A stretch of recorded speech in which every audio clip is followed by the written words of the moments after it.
Isharidah, how relevant is offshore and onshore in the wealth management context? These jurisdictions are known mainly as international financial centers, or IFCs. Well, as we know, typically they are countries with very small populations but large economies. And for the high net worths and the ultra high net worths, these jurisdictions offer products and services, or rather offer access to products and services which they may not be able to access in their home jurisdictions, namely because these jurisdictions offer nil to low tax, and they have stringent confidentiality provisions in their laws. And what do you think the proportions of holdings, both onshore and offshore, might be for a high net worth individual?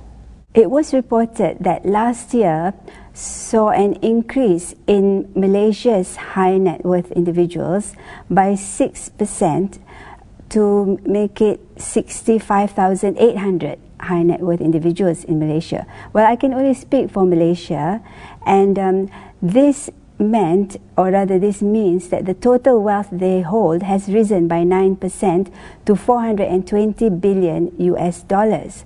So this is very good news because it makes Malaysia the 10th highest, or rather it makes Malaysia have the 10th largest number of high net worth individuals in the Asia Pacific region.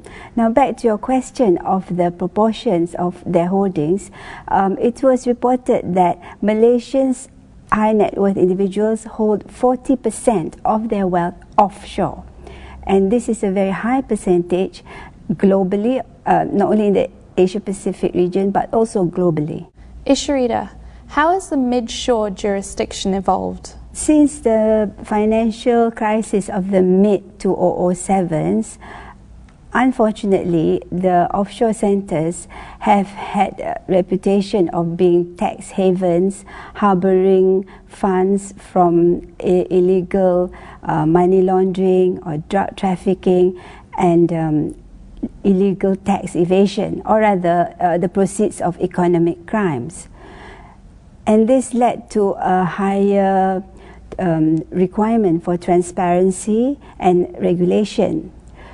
And thus evolved the mid-shore jurisdiction, which is not just a jurisdiction known for harboring it is not for harboring illegal money, and also it is not jurisdictions meant for tax evasion purposes.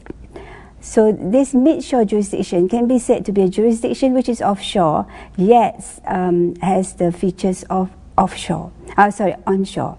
Meaning to say that, for example, Labuan, being a mid-shore jurisdiction, is supported by the legal system of Malaysia, which is any disputes will be adjudicated in the courts of Malaysia, and Malaysia's legal system is a very strong one based on the British legal system.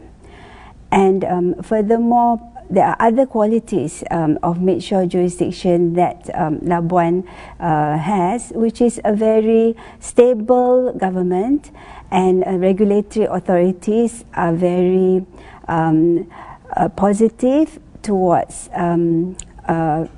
being financially credible, and it has a good reputation, and we have very skilled lawyers and wealth management workers, accountants, etc. And apart from that, more importantly, Labuan is on the OECD whitelist. But I think a very positive point for Labuan in terms of being a niche jurisdiction for succession planning would be the fact that we are the leaders, or rather in the forefront of Sharia compliant structures.